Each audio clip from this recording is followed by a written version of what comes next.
ಪ್ರೀತಿಯ ಮಕ್ಕಳೇ, ಕರ್ನಾಟಕ ಪ್ರೌಢಶಿಕ್ಷಣ ಪರೀಕ್ಷಾ ಮಂಡಳಿಗೆ ಬಿಡುಗಡೆಗೊಳಿಸಿದಂತಹ ಈ ವರ್ಷದ ಮಾದರಿ ಪ್ರಶ್ನೆ ಪತ್ರಿಕೆಗಳ ಮೊದಲನೇ ಪತ್ರಿಕೆಯನ್ನು ನಾನು ನಿಮ್ಮೊಂದಿಗೆ ಉತ್ತರಿಸ್ತಾ ಇದ್ದೇನೆ.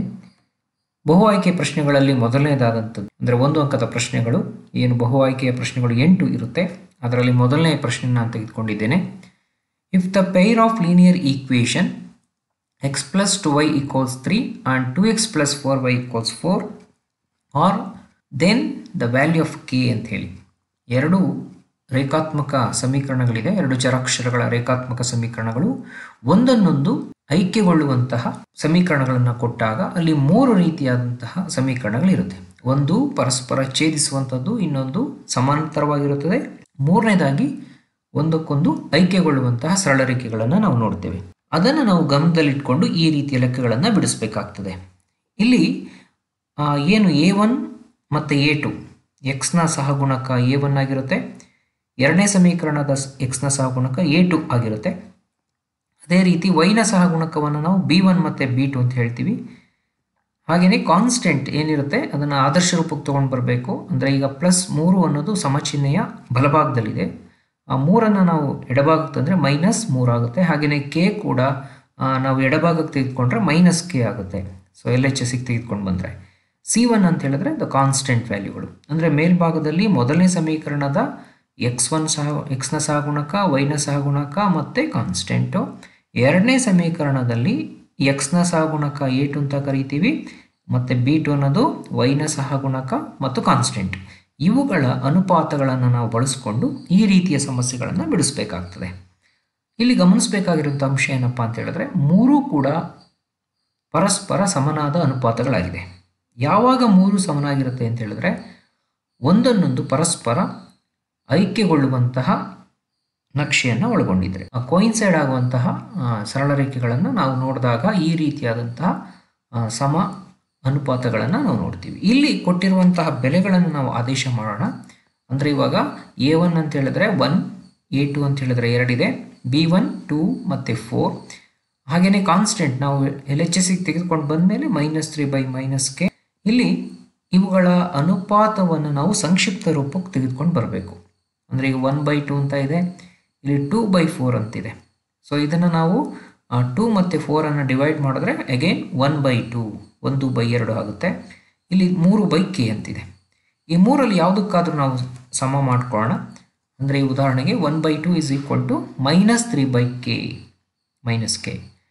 ಇದನ್ನು ನಾವು ಒರೇ ಗುಣಾಕಾರ ಮಾಡಿದಾಗ ಬೈ ಕ್ರಾಸ್ ಮಲ್ಟಿಪ್ಲಿಕೇಶನ್ -k ನಾವು 1 × -k ಆಗುತ್ತೆ, ಅಥವಾ +k ಅಂತಲೇ ತೊಗೊಳ್ಬೋದು. ಎರಡನ್ನು ಪಾಸಿಟಿವ್ ಮಾಡಿಕೊಂಡು ಮತ್ತು 3 ಮತ್ತು 2ಅನ್ನು ಮಲ್ಟಿಪಲ್ ಮಾಡಿದ್ರೆ 3 2 6, ಅಂದರೆ ಕೆನ ಬೆಲೆ 6 ಅಂತ ಹೇಳಿ. ಅಂದರೆ ಮೊದಲನೇ ಪ್ರಶ್ನೆಗೆ ಉತ್ತರ B 6 ಅಂಥೇಳಿ ಬಂದಿದೆ. ನಾವು ಉತ್ತರ ಬರೆಯುವಾಗಲೂ ಅಷ್ಟೇ ಈ B ಅಂತ ಕೂಡ ಬರೀಬೇಕು.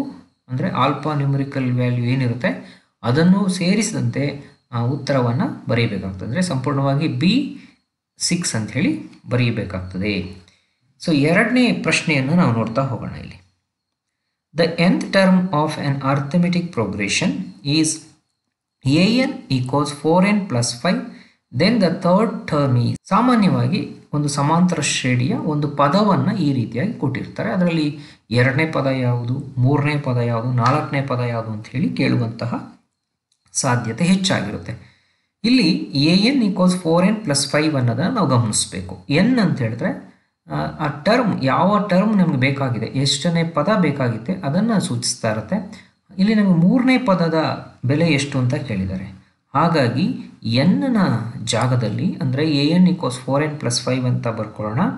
ಎನ್ನ ಜಾಗದಲ್ಲಿ ನಾವು 3ಅನ್ನು ಆದೇಶ ಮಾಡಿದ್ರೆ, ಅಂದರೆ A3 equals 4 × n ಅಂತ ಹೇಳಿ ಎನ್ನನ್ನು ರೀಪ್ಲೇಸ್ ಮಾಡಿಬಿಟ್ಟು ಅಲ್ಲಿ 3 ಅಂತ ಹಾಕ್ಕೊಂಡ್ರೆ, ಅಂದರೆ ಪ್ರಾಡಕ್ಟ್ ಆಫ್ 4 and 3 4 ಮತ್ತು 3ರ ಗುಣಲಬ್ಧವನ್ನು ತೆಗೆದುಕೊಂಡಾಗ 12 ಆಗುತ್ತೆ. 12 + 5 17. ಹಾಗಾಗಿ ಉತ್ತರ ಇಲ್ಲಿ D 17 ಆಗಿದೆ. ಅಂದರೆ ಇಲ್ಲಿ ಅರ್ಥಮೆಟಿಕ್ ಪ್ರೋಗ್ರೆಷನ್ನ ಯಾವುದಾದ್ರೂ ಒಂದು ಟರ್ಮನ್ನು ಕೊಡ್ಬೋದು. ಉದಾಹರಣೆಗೆ an equals 4n plus 5 ಅಂತ ಕೊಟ್ಟಿದ್ದಾರೆ, 2n - 3 ಅಂತ ಕೊಡ್ಬೋದು, ಅಥವಾ ಬೇರೆ ಬೇರೆ ವಿನ್ಯಾಸದಲ್ಲಿ ಈ ಲೆಕ್ಕಗಳನ್ನು ಕೇಳುವಂಥ ಸಂಭವನೀಯತೆ ಹೆಚ್ಚಾಗಿರುತ್ತೆ. ಮೂರನೇ ಬಹು ಆಯ್ಕೆಯ ಪ್ರಶ್ನೆಯನ್ನು ನಾವು ಗಮನಿಸೋಣ. If the roots of the quadratic equation x² plus 6x plus k equals 0 are equal then the value of k is ಅಂತ ಇದೆ. ಮಕ್ಕಳೇ, ವರ್ಗ ಸಮೀಕರಣ x² plus 6x plus k equals ಅದರ ಮೂಲಗಳು ಸಮನಾಗಿದೆ ಆಗ ನಾವು k ನ ಬೆಲೆಯನ್ನು ಕಂಡುಹಿಡಿಯಿರಿ ಅಂತ ಹೇಳ್ತಾರೆ. ಇಲ್ಲಿ ನಮಗೆ ಗೊತ್ತಿರುವಂತಹ ಸೂತ್ರವನ್ನು ಬಳಸಬೇಕು. ಅಂದರೆ ಶೋಧಕದ ಸೂತ್ರ ಅಥವಾ ಡಿಸ್ಕ್ರಿಮಿನೆಂಟ್ ಅಂತ ಕರಿತೀವಿ. ಮೂಲಗಳ ಸ್ವಭಾವವನ್ನು, ಅದರ ಲಕ್ಷಣವನ್ನು ತಿಳಿಸ್ಕೊಡುವಂತಹ ಸೂತ್ರ ಯಾವುದಪ್ಪ ಅಂತ ಹೇಳಿದ್ರೆ ಶೋಧಕ ಅಥವಾ ಡಿಸ್ಕ್ರಿಮಿನೆಂಟ್ ಅಂತ ಕರಿತೀವಿ. ಆ ಡಿಸ್ಕ್ರಿಮಿನೆಂಟ್ ಫಾರ್ಮುಲಾವನ್ನು ಉಪಯೋಗಿಸ್ಕೊಂಡು ಅದರಲ್ಲಿ ನಮಗೆ 3 ರೀತಿಯಾದಂಥ ಉತ್ತರಗಳು ಬರುವ ಸಾಧ್ಯತೆ ಇರುತ್ತೆ. ಒಂದನೇದಾಗಿ ಇಲ್ಲಿ ನಮಗೆ ಕೊಟ್ಟಿರುವಂಥದ್ದು ರೂಟ್ಸ್ ಆರ್ ಈಕ್ವಲ್, ಅಂದರೆ ಈ ಒಂದು ವರ್ಗ ಸಮೀಕರಣದ ಮೂಲಗಳೇನಾಗಿದೆ ಸಮನಾದ ಮೂಲಗಳನ್ನು ಹೊಂದಿದೆ. ಸಮನಾದ ಮೂಲಗಳನ್ನು ಹೊಂದಾಗ ಡಿಸ್ಕ್ರಿಮಿನೆಂಟ್ ವ್ಯಾಲ್ಯೂ ಯಾವಾಗಲೂ 0 ಇರುತ್ತೆ. ಅದೇ ರೀತಿ ನಮಗೆ ನೆಗೆಟಿವ್ ವ್ಯಾಲ್ಯೂ ಬಂದರೆ ನೋ ರಿಯಲ್ ರೂಟ್ಸ್, ಅಂದರೆ ವಾಸ್ತವವಾದ ಮೂಲಗಳನ್ನು ಹೊಂದಿಲ್ಲ ಅಂತ ಹೇಳ್ಬೋದು. ಅದೇ ನಮಗೆ ಡಿಸ್ಕ್ರಿಮಿನೆಂಟ್ ವ್ಯಾಲ್ಯೂ ಪಾಸಿಟಿವ್ ಬಂದರೆ ಪ್ಲಸ್ ಚಿಹ್ನೆಯಲ್ಲಿ ಬೆಲೆಗಳು ಬಂದಾಗ ವಾಸ್ತವ ಮತ್ತು ಭಿನ್ನವಾದ ಮೂಲಗಳನ್ನು ಹೊಂದಿರುತ್ತೆ ಅಂತ ನಾವು ಅದನ್ನು ಲಕ್ಷಣವನ್ನು ಸೂಚಿಸ್ತೇವೆ. ಸೊ ಇಲ್ಲಿ ಕೊಟ್ಟಿರುವಂಥ ಪ್ರಾಬ್ಲಮಲ್ಲಿ ಹೇಗಿದೆ ಅಂತ ಹೇಳಿದ್ರೆ ಈ ವರ್ಗ ಸಮೀಕರಣವನ್ನು ನೀವು ಗಮನಿಸಬೇಕು. x² ಸಹಗುಣಕವನ್ನು ನಾವು a ಅಂತೇಳಿ ಸೂಚಿಸ್ತೇವೆ, x ಸಹಗುಣಕವನ್ನು b ಅಂತ ಹೇಳಿ, ಅಂದರೆ ಇಲ್ಲಿಗ b ನ ಬೆಲೆ 6. ಹಾಗೆಯೇ ಕಾನ್ಸ್ಟೆಂಟ್ ಅನ್ನು c ಅಂತೇಳಿ ತಗೊಂಡಿದ್ದೀವಿ, ಅಂದರೆ ನಾವೀಗ c ಬೆಲೆ k ಅನ್ನು ಕಂಡುಹಿಡಿಬೇಕಾಗಿದೆ. ಸೊ ಶೋಧಕದ ಸೂತ್ರ ಹೀಗಿದೆ, b² minus 4ac equals d ಅಂತೇಳಿ. ಇಲ್ಲಿ ಅವರೇ ಹೇಳಿದ್ದಾರೆ ಈ ಸಮೀಕರಣದ ಮೂಲಗಳು ಸಮನಾಗಿರುತ್ತವೆ, ಹಾಗಾಗಿ ನಾವು ಡಿ ವ್ಯಾಲ್ಯೂನ 0 ಅಂತ ತೆಗೆದುಕೊಳ್ಬೇಕು. ಬಿ ವ್ಯಾಲ್ಯೂನ 6, ಎ ವ್ಯಾಲ್ಯೂ 1, ಸಿ ವ್ಯಾಲ್ಯೂ ಕೆನ ಸಬ್ಸ್ಟಿಟ್ಯೂಟ್ ಮಾಡೋಣ. ಆ ಬೆಲೆಗೆ ನಾವು ಸಂಕ್ಷಿಪ್ತಗೊಳಿಸ್ತಾ ಹೋದರೆ 6 6 36, 4 × 1 × k ಅಂದರೆ 4k ಆಯಿತು. ಮೈನಸ್ 4kನ ನಾವು ಈಚೆಗೆ ತೊಗೊಂಡು ಬಂದರೆ ಅಥವಾ 36ಅನ್ನು RHS ತೊಗೊಂಡು ಮೈನಸ್ 36 ಆಯಿತು. therefore k equals 36 divided by 4.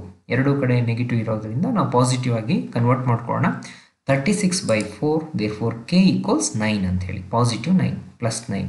ಮಕ್ಕಳೇ, ಚಿಹ್ನೆ ಕಡೆ ಗಮನವನ್ನು ಕೊಡಬೇಕಾಗ್ತದೆ. ನಾವು ಒಂದು ವೇಳೆ ಚಿಹ್ನೆ ಏನಾದರೂ ತಪ್ಪಾದರೆ ಇಲ್ಲಿ ಆನ್ಸರ್ -9 ಅಂತ ಕೂಡ ನಾವು ತಪ್ಪಾಗಿ ಸೂಚಿಸಬೇಕಾಗ್ತದೆ. ಹಾಗಾಗಿ ನೀವು ಚಿಹ್ನೆಗಳನ್ನು ಗಮನಿಸಿ.